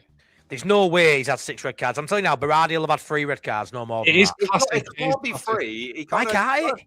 Because he's had the most in our history. It can't be 3. 3's a lot, mate. 3 is a lot of red cards in a footballer's career. It is, man.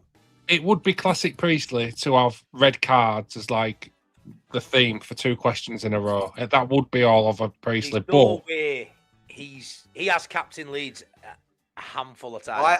I think it's going to be captaincy by one We'll or two. go with it. We'll go with it. Hoping he has the stats for it. Priestley, captaincy. We'll take it. So the number of red cards Berardi had, 3. and you are right. To be fair, 3 is a lot, but 8 is a lot more. He never had 8 red cards. Yeah. 8 red cards For Leeds? for Leeds. No. Fuck off. Never. For Chinese on a Friday. Like, yes, believe. Never, mate. That's a load of tosh. 8 red cards, Fuck off. but he captained Leeds 9 times. Oh, my God. If you would have told me he had 8 red cards, I would have not have said it was captain. I would have thought it were red cards. 8. Although one of those red cards was later rescinded on appeal, but he still received it. So The Derby one was the worst for me. It was the worst. Yeah. By far. Oh, my God. I can't believe that. Oh, I can't we're believe he had 8 questions red away cards. from winning. What, question 8? no, that was question 7. I'll tell you what, we outdid chat with that. A couple said captain, but a lot of them were red cards. Red onion. Red onion. Priestley's firm but fair, says Johnny. Got a lot of fans in chat, Priestley. He did just say that. He said one got rescinded, yeah. One got rescinded. 8 red cards. It's Bristol City. Bristol City. I'm having that. No, Priestley's right. Priestley's definitely right. Alan Smith got 7. Did it? Yeah, I thought he got quite a lot as well. Yeah. Class. Like Come on, an boys. 8. We've got Oh, this. We've got question 8. We haven't got it yet, trust. We have. Speaking of red cards, who was Yep. the last Leeds player to receive a red card in a competitive match? Is this a question or just a side? No, this is a question. The last player. Well, we haven't got one this season.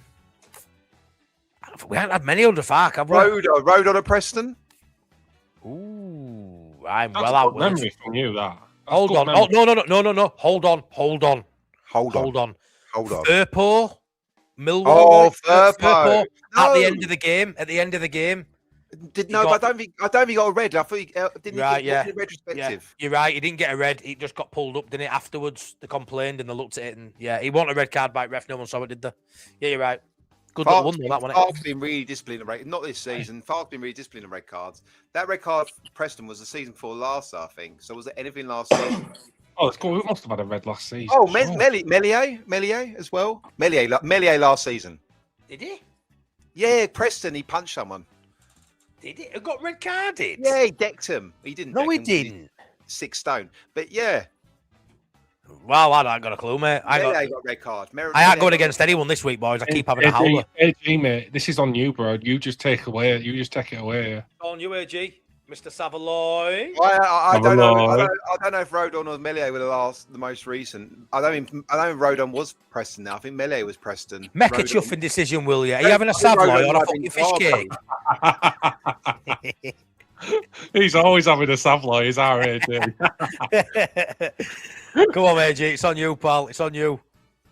Let's go Rodon. Final answer. Please, I believe in you, tell AG. me. Please tell me we're going to question 10 off the back of a. Everyone chuck a hot dog in the chat for Mr. Savoy. Right or wrong, Priestley? Joe Rodon. It was Melier against Preston. You hit the chuffing Right, first. Did the hard work. I feel like you put him out of that. I think you put him off from that. Don't be giving me that. He's his own man. He's his own man. No, I'm easily swayed. That was definitely. Rodon was earlier in the season against Hull.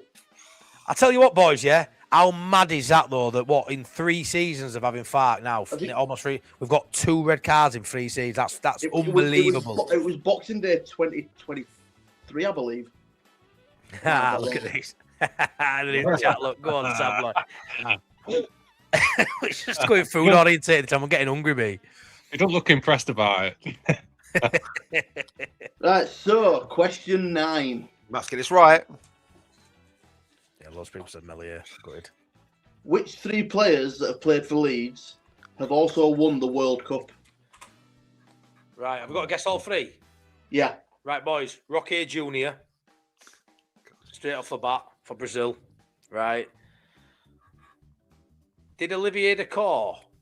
Oh, that's a win great France? shout. Were he in the squad That's a great in '98? shout. Were he in the squad in '98 for France? That's a great Probably. shout. I don't know. But did you have anybody in the squad in '66? Yes, we did. I feel like we did. Jack Charlton, Rocky Jr. And I tell you what, I don't know about the core, but if I get that right, mate, I am unbelievably excited. And by the way, we got the last one wrong. Yes. Hold on, right? So let's look from the Revy because I don't think the core is right. You've got who did you have? You'll have had Big Jack, Norman Hunter, surely, and then you've got Rocky Jr., which sounds wild, but he definitely won World Cup for Brazil. I'm gonna go Norman Hunter, Jack Charlton, and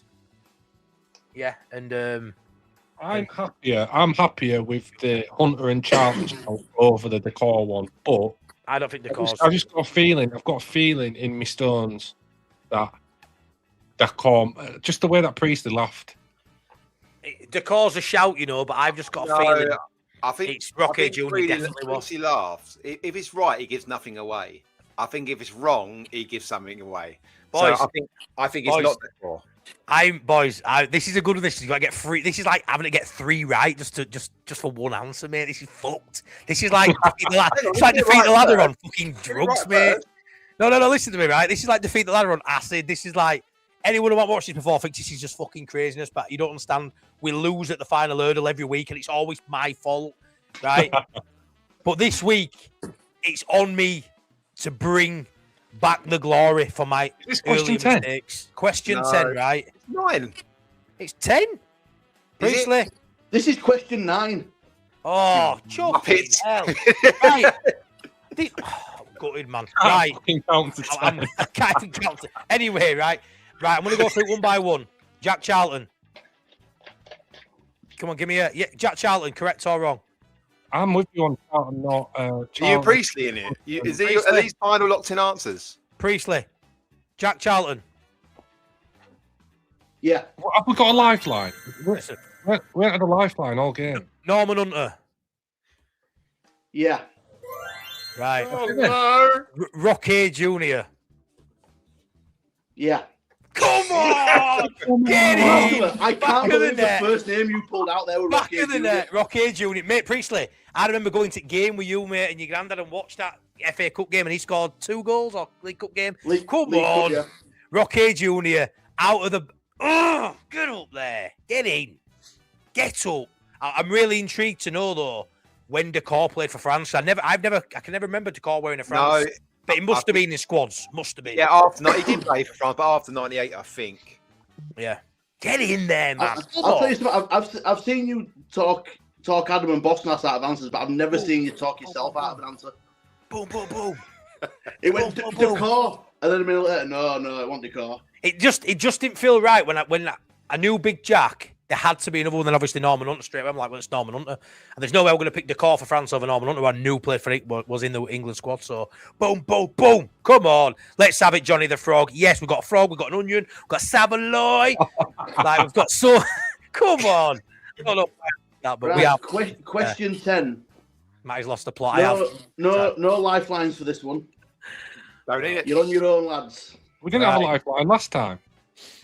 You did. You've always got like a clue or an ask the chat. Last answer, trusting Bosnas is the worst advice you've ever given on this channel. Hey, you were on Paul. Right, come on then, Onion. Question 10. Let's go. Question 10. Last week I asked you who scored our last goal at Wembley. This week I want to know who scored our first goal at Wembley. Oh, get lost. Ever?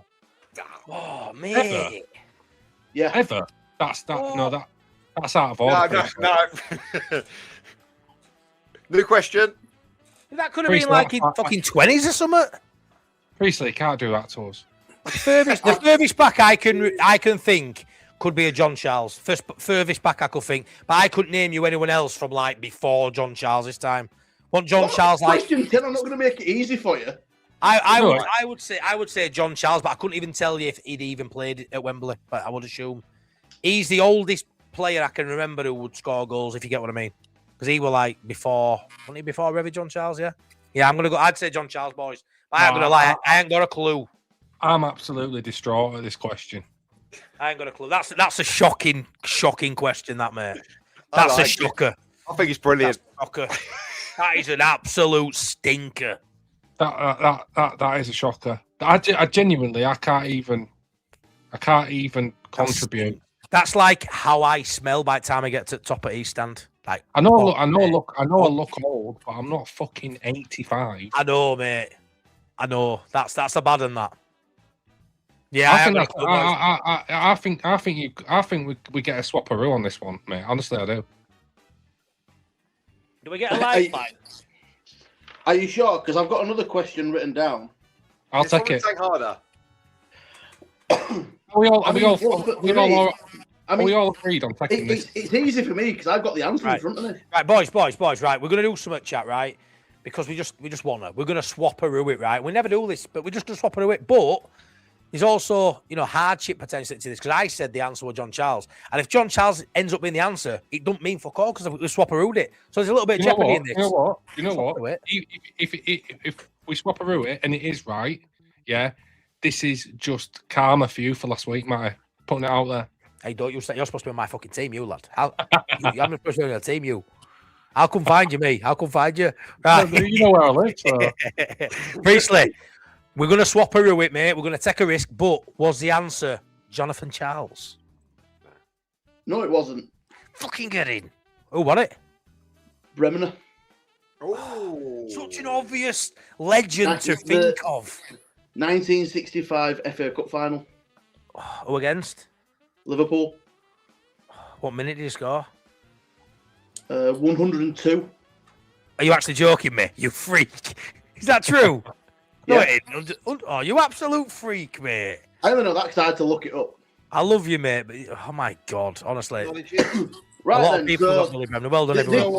This is the question now. I don't want any complaints. Okay. I don't want any crying. Okay.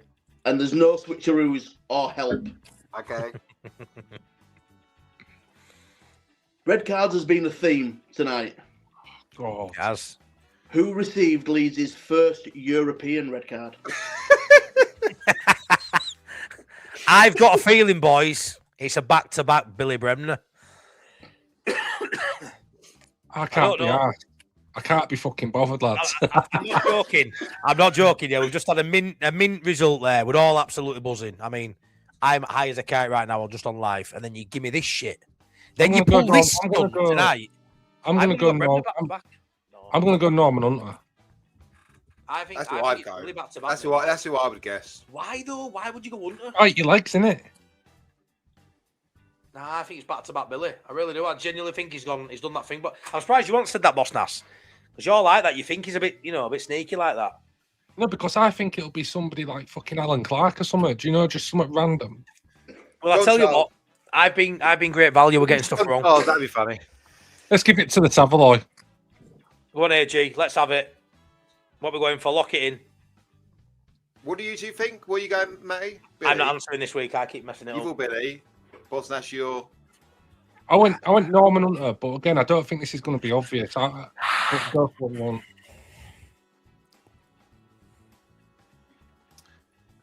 Fuck it, justice for Boss Nass. Norman Hunter, lock it in. Hey, over. This is Billy Bremner and it's switched this week. I'm going to be fuming. Is that what you're locking in? Yeah. Alright, so the first European red card for Leeds was received by a centre-back who won the World Cup with England and has a stand named after him at Ellen Road. Oh. Jack Charlton. Oh! Fucking hell! We've hit the post, the crossbar, and then, yeah. Oh, for fuck's sake. I can't believe you just did that to me. You teed us up there, you fucker. Oh, never. Your face when I said won the World Cup with England. Oh, never. Never. Oh, my God. And that's another week, boys, where we've hit the post in the finale. Oh, I'm gutted. I'm absolutely 0-5. Let's go. I actually can't believe that. I'm devoured. I am. I'm actually devastated. I'm quite happy again. Just off the bat, Savoy, who was you going to say? I didn't. Well, no, I didn't have a clue. But I'm Team Priestley. What's going on here? What the fuck are we? What are we doing? I just enjoy That's I another enjoy week. you two lose more than anything else. Right, Another Matty, week. can I just say, we have got a foundational problem when one of the players wants to lose. It's not a great start, is it, mate? To be fair, when that's the mentality, it's really not. Funny, yeah. You two We're lose. we're a tripod, mate, and if one of those legs falls, we all fall as a unit. That's fucking disgraceful. Anyway, Yeah. it's another week, another defeat on defeat.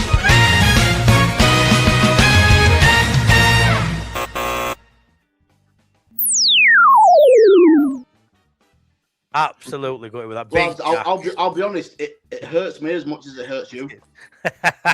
We did. I can't believe we've got a bipod. Brilliant question, says Yulbug. Well done, Priestley. Loads of love in the chat for the Onion. The Onion, because he's many layers and he always makes us fucking cry. That's why he's known as the Onion. Like and subscribe. Yes, please do. Oh, good, mate. He really teased me with that one, didn't he? Really teased me with that I can't one. believe it. I was To be right fair, there. you couldn't have picked a better wrong answer for me. No, he couldn't really. You wouldn't have been able to do that with Billy, would you? What was the atmosphere like in the stands tonight? Oh, it was great. Yeah, good. We had that first 10 minutes, didn't we, where we were all over him, and then it sort of died down a bit. And then Calvert-Lewin at bar, and everybody steamed up for it then. Yeah. Came across on TV. Did you go to Peacock before? Did you meet up with anybody? I did, yeah. What was the feeling of the lineup, Priestley? A lot like it was online. It's weird because the two people everybody thought should be dropped were Okafor and Gruev. Yeah. To be fair, yeah. That's But the first goal, I didn't really celebrate it because I could have sworn it were offside. Yeah, well, that's the thing, isn't it? Yeah, you just wait, didn't you? You sit there waiting. Because you don't expect your right back to be on left-hand corner penalty area. No, you don't. But now I'm glad you got nice and wet for us lot tonight, boys. You know what I mean? I just can't believe we lost that It's quick his again. You fucking laugh about it. I can. It's one of them now. We just get to that point every week now where we blitz it to the last question. I hope we never win.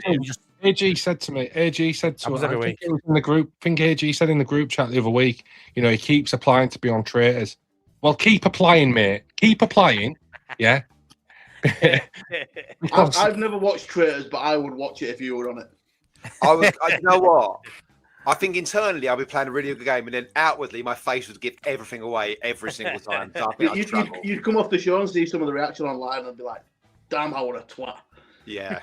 Oh, yeah. I think I'd get a lot of stick. I'm having some technical difficulties, boys. I actually can't click on any other things on my sidebar. It's pretty shit. Priestley. Yeah, I'm a little bit stuck. I can't take this off, and I can't do star chats at all. It's I don't know what's going on here. It's not really good, is it? Priestley, it's a shambles. did you see my Matt Heath's teeth tonight? No, I didn't. Good. Do you want to see if you can guess who it is? Yeah, go on then. Bear in mind, Priestley, this is what you think it is. I'm in total disbelief, but who the hell is that in Matt Heath's teeth? Be wrong, because it's not that. It's actually this week. Who the hell goes in between Tony Dorigo's toes? So, Priestley, see if this works. That's absolutely terrible. Priestley, who goes in between Tony DeRigo's toes this week? Who is that? I'd rather frigging Swedish defender. Played in the early 2000s. I think it went under David O'Leary, I think. Might be wrong. Played left back, played right back, played centre back. Teddy Lukic. That's the one. I knew Priestley wouldn't mess around with that. He would always nail that. I believe he only scored one goal and it was a defeat at Chelsea. He did score one goal. This is ridiculous. Priestley, you've got a computer for a brain, mate. I don't know. He's a freak. He's a freak, innit? He's a freak of nature, but we love him. We love him dearly. Right then, boys. I think we may leave it there tonight. I'm having very bad technical difficulties. I can't click on. Oh, hold on. We're done for the night. Hold on. Hey, no, hold on. It's all of a sudden. Let me bring Star Chats up. I think I'm back in the game, boys. It's kind of back in the game. Star Chats are there anyway. Let's bring a few Star Chats on. Priestley, are you okay for another 5-10 minutes, pal? Yeah. I'm fine, yeah. Roger Slicker. Matty, do you still stand by your decision to give Sam Byram an extra year extension? Probably not, mate. Now, although I do think he fulfills that whole quota thing, don't he? Where you just need someone in there. I was having this conversation with your brother earlier on about Cairns. Yeah, it's the quota. That's all it is. Yeah, he fills an important role in that one, but yeah, not for me. What else is there? Oh, boys, we've got to talk about this. I can't turn the music off, by the way, so I hope it's not annoying you. What did you think when you first saw the initial thing that Leicester had been docked 6 points and are now only outside the relegation in the Championship, boys, on goal difference? Calm as a bitch. No, I'm sorry. 6 points is 6 points is laughable. Laughable. I'm laughing though. No, but I saw a post earlier on. So Everton got deducted 10 points for a £19 million breach. Leicester got 6 points for a £20 million breach. Forest got 4 points for a £24 million breach. Make it make sense. It don't, and it should. They messed around in the Premier League, and then they went down to the Championship, and then they started going on about, we was in between leagues, so it don't count. Nah, man, 15 points. Don't mess about. I hope they enjoy breaking rules when they're in League One next season. Nah, thing is, they won't be. That's the annoying thing. They'll still stay up with that. Well, they'll stay up with that. Yeah, but still, I thought we were good. I was laughing. What do you think, Adam? I don't watch Championship. I don't know who Leicester are anymore. AG, goalkeeper, Trafford, new keeper in summer. Oh, I love Trafford. I mean, there's no way we're getting in, though, is there, mate? There's no way. No, they'll only let him go 30 plus, 40 plus million. We're not. I mean, I mean, it's a really important position. I think we're going to have to spend 25 million on it in summer, or find the right player at 15, which is tougher. And what do we do with Perry? Does he just end up being an expensive backup? Because he can't pay money back for him. Perry will go for 12, 13 million. He'll go for what he came in for, there or thereabouts. So he's Brazilian. It helps. He had a very good season in France. I don't think it was knock him too much. He's still reputation decent. Some will take him. I once had a Brazilian. He didn't help me. Just get rid of him. Junior was Brazilian, and he's one of the worst players I've ever seen at Ellen Road.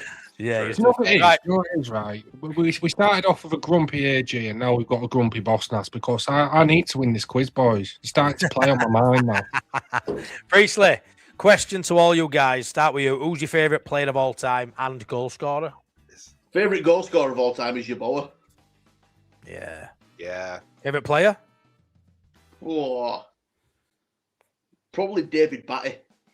Yeah, he's right up there for everyone, isn't he? Because that was my era when we won the league in 92. I've got three. One's a really rogue shout, and it's not really a favourite player, but it's saying about Robert Molinar. I used to love Robert Molinar. I don't know why. He's random, that though, isn't it? Robert Molinar. I love him, but wow. That is a very rogue shout. Yes. Very rogue shout. Rogue, but yeah, I'll never say he's my favourite player. I just come to mind. Second, Lucas Radaby. Love Lucas Radaby. Lucas Radaby. Yeah. Number one, Rod Wallace. He's one got me into sporting Leeds. Rod Wallace. Wow. Favourite player ever, Rod Wallace. I fucking loved Rod Wallace. Favourite players. Top one would be Gary Kelly. I mean, he just signifies Leeds United to me. He's just Mr. Leeds United to me. Is Gary Kelly in my head? Yeah. Second one, Decor. Probably. I just thought he was unbelievable. Unbelievable player. Third one, number 3, McKennie. No, but the third one is somebody I'm not going to mention on a live stream, so I don't think it'll go down very well. I know. Yeah, that might be the same as one of the answers I've got, I think. Mine's Decor and Viduka. That's mine. I think, Decor, what a player, mate. What a player, lads, Decor. I absolutely loved him. What a player. What's this one here? I think I might have gone through them all, boys. I'm a little bit... here we go. That's the one I wanted to say. Michael, where do you lads think we are going to end up in the Premiership after tonight's performance? It's a great question, Michael. So let me go first, boys. I think the worst position is where we currently are now. And I think we can maybe able to go a place higher. I know that people are looking at sides slightly above us, Tottenham, thinking, but I think in and around, I think 15's probably. I say that, boys, but I did a prediction table in it the other week when I went for fixtures, and he had us finishing on 46 points. How wild's that? And I actually I've actually predicted the last 3 results I've got right. I said we'd draw against Everton, we'd lose to Arsenal, we'd beat Forest. So the first 3 I've got right so far, 4 points out of those 9 available. So I actually think positionally it's hard to sort of say, but I think we get more than 40 points, boys. I think we hit 40, 42, something like that. What are you saying, boys? Where do you I think that think gets you? Where would 40 points get us, boys? 16th or a bit higher? 40. Probably 15, About where we 15. are, you reckon? Yeah, 16 for 40. Yeah. But we got 29 at the moment. We've got Burnley. Wolves are giving up. They're selling all their players. Wolves are building a championship side right now. So that's a home win. We've got Burnley at home as well. So straight away, you win those two at home, you got 35. And then you got the other, 9 games to go with. So we should definitely win those both, right? So I think we will pick up. I think we will get 42, 43, 44. We definitely should do. I think we'll be right there. 39, 40. I think we'll finish 16th. Yeah, but Bosnas 39. I know what you mean. I think look at Burnley and Wolves at home. That's got to be 6 points, right? It probably is. But And what that's I'm saying 35.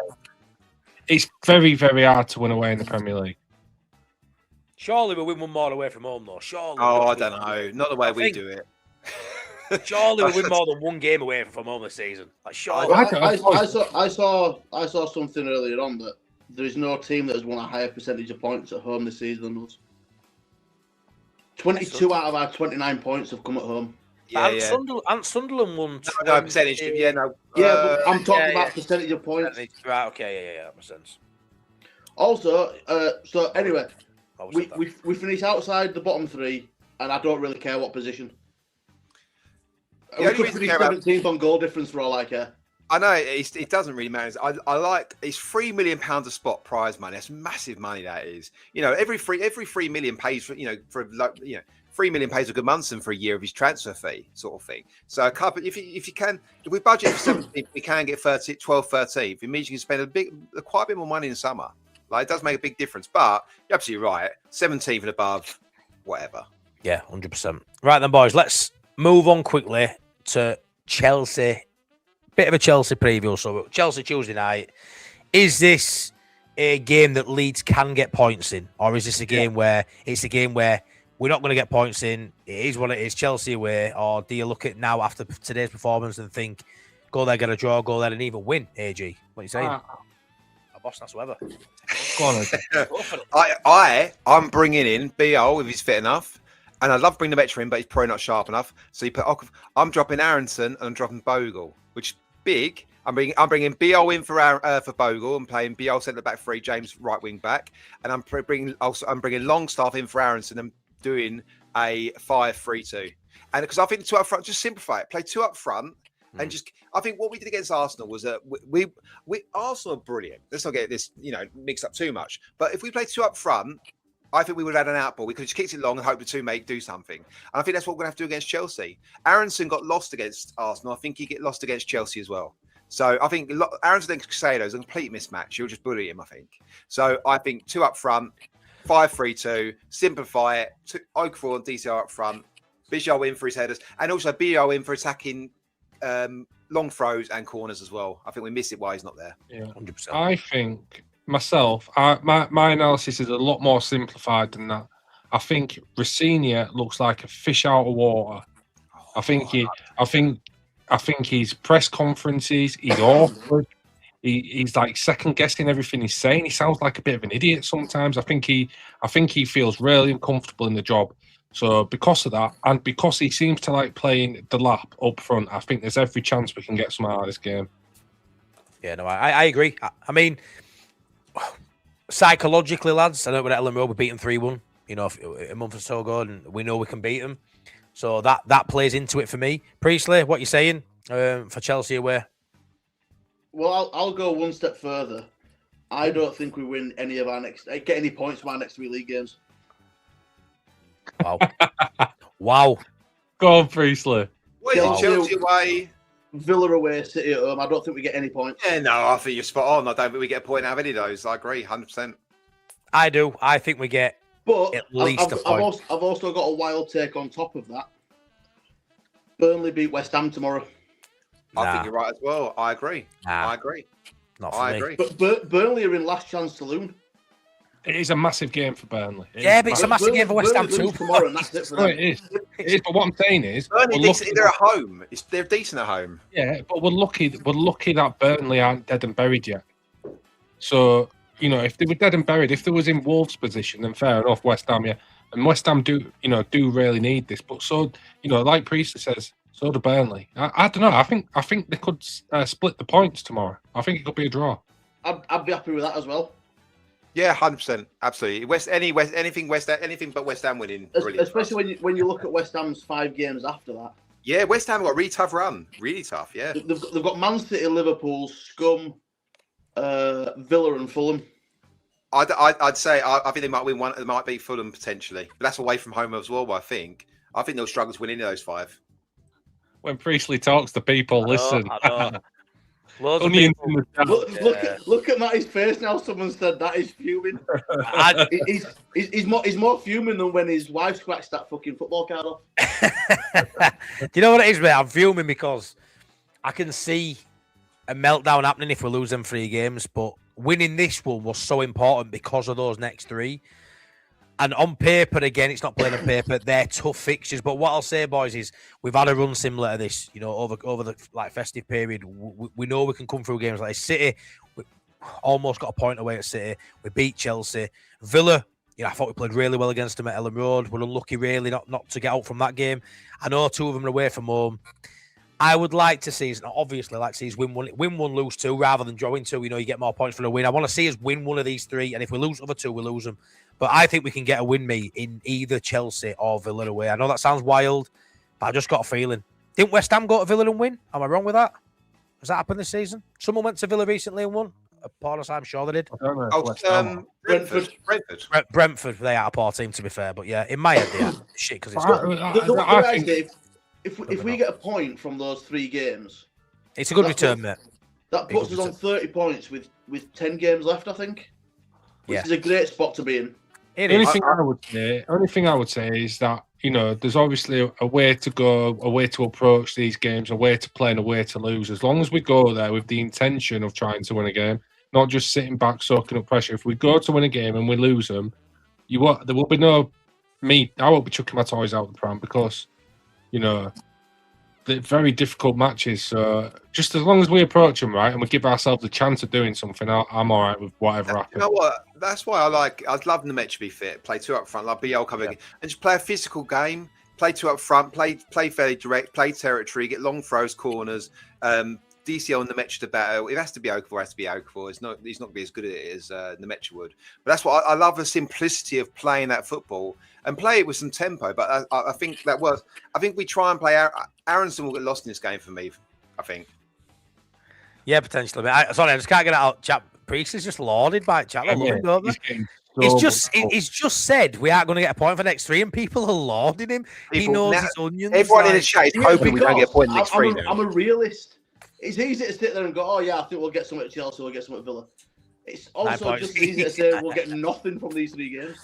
No, but don't get me wrong, that's not me saying I hope we don't. Obviously, mate. I'd love for us to win one of those games. I'd love to be proved wrong, but at the same time, I just can't see it. And it's fine if we don't. West Ham have got some tough fixtures. We've got 9 points. If they don't beat Burnley tomorrow, we're 8 or 9 points. Look at West Ham's last 3 games this season as well. They've got Newcastle, Arsenal, then us. We have got such favourable home games. We've got so many favourable home games to get our points. So the onion is the most noble of all the vegetables. when the onion speaks, the people listen. It's as simple as that. Score prediction. Matty will know this, that I'm quite superstitious. Quite? Jesus Christ, mate. You well, bad. Remember the last time we stayed in the Premier League on the last day of the season? Mm-hmm. We went to London and won 2-1. Yeah. Shut up. Sorry, my watch started speaking to me. Can anybody remember our last home game that season? No. We played Brighton at home. Ah, yeah, well, that Who's draw. our last home game this season? Brighton at home. Brighton. And then we go to London last game of season. Oh, don't go there, Priestley. We haven't got Jack Harrison to save us this time, so don't give us that, mate. We'll be going down there for West Ham's relegation party. Or... We will. Imagine that. Yeah, can you imagine that stadium in the Championship? Oh, mate, it'd be chaos, wouldn't it? Like, God, toxic, jeez. Rich and Arsenal fan here. Panel, big up chat. You guys have been absolutely brilliant. The last 13 games and teams you have played has been incredible. Well done. Cheers, my mate. You did us twice. hammered us twice. But yeah, outside then we've done pretty Do good. you know what? I didn't See, Yeah. play into their hands both times. My God. Yeah, Yeah, fair play, Arsenal. Try not to fuck it up. Yeah, Rich, shout out to go. Anyway, boys, score predictions for Chelsea, Priestley. 2-0 Chelsea. Adam. So I've just said we won't get a point from the next 3, right? 2-1 Leeds. That's Boss what Nass. I like. I'm going to go 1 each. Me too, Boss Nass. 1-1 at Stamford Bridge. I'll be there. Hopefully, 1-1 after a long day. So yeah, I'll be there at Are Stamford. you going to Chelsea? I don't think you mentioned that. I'm excited for it, mate. As you can imagine, it was on my list, and yeah, I'm able to go. Oh, so. mate, please take an onion with you and just take a picture of you with. Just gonna throw an onion at Visinha. Fuck off. Go get him, Priestley. Go get him. Yeah, because I'm like to taste vegetables out of Jesus Christ. Right. Final words before we go, boys, on tonight's performance. So I'll go first. Fucking incredible. Go on, boys, take over. Good win. Gritty. Great win. Brilliant. Performance doesn't matter, Priestley. It was all about 3 points tonight. We did it. I thought the performance were great. It didn't matter about the performance, so it had to be about the Didn't points. matter. Didn't matter. Didn't matter, Priestley. I know it didn't matter, but it was still great. Oh, class. Rich 99. Yes, Arteta will probably fuck it up. I do not like him. I never. Why? You don't like it? To be fair, he's a bit of an arse, isn't he? He does my head in. Come back, mate. Come back next week. We like you, Rick. Right, then, everyone, we're going to get off there. We're going to leave it at that. 312 likes, still 256 watching.